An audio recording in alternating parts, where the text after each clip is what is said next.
I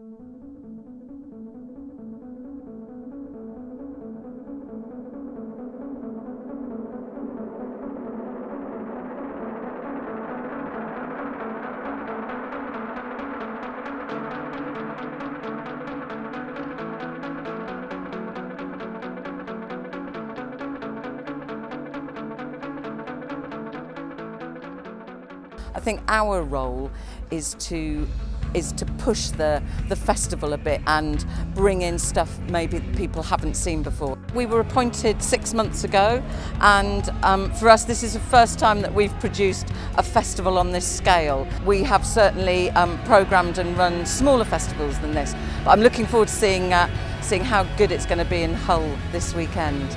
The Freedom Festival Board asked us to try and make the connection between the festival and the sort of philosophical and political ideas of freedom. And because it's 50 years since Martin Luther King made that speech, it felt like an important statement to make at the start of the festival, introducing things like the Torchlight Procession this evening, which hopefully will open the festival in quite a different way.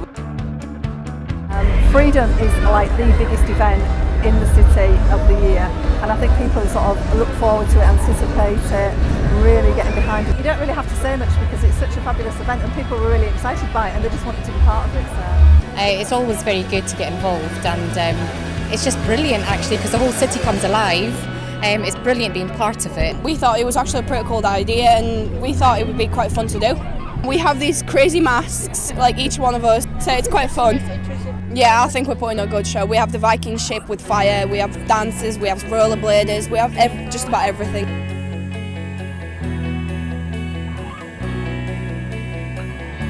It brings the diversity of Hull together. I think that's what's important, to show that we are a united city. Yeah, I like the Viking ship.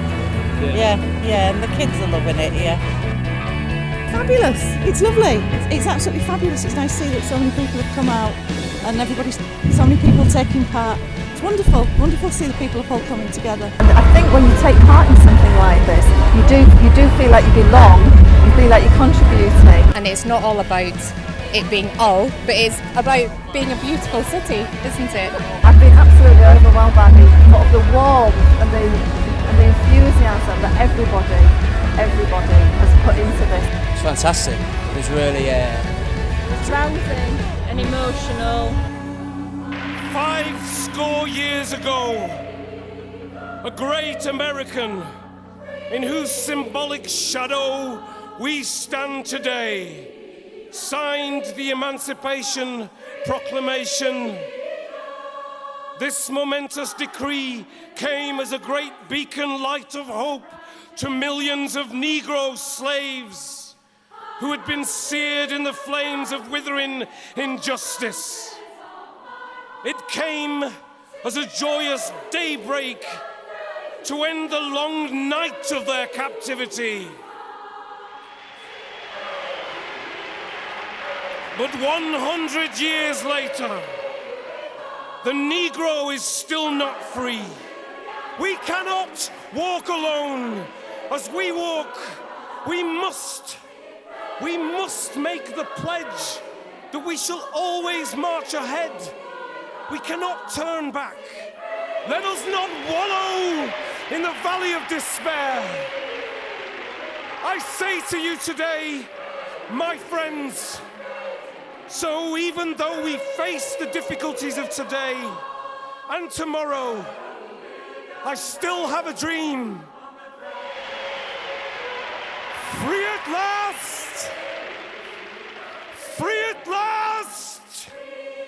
Thank God Almighty!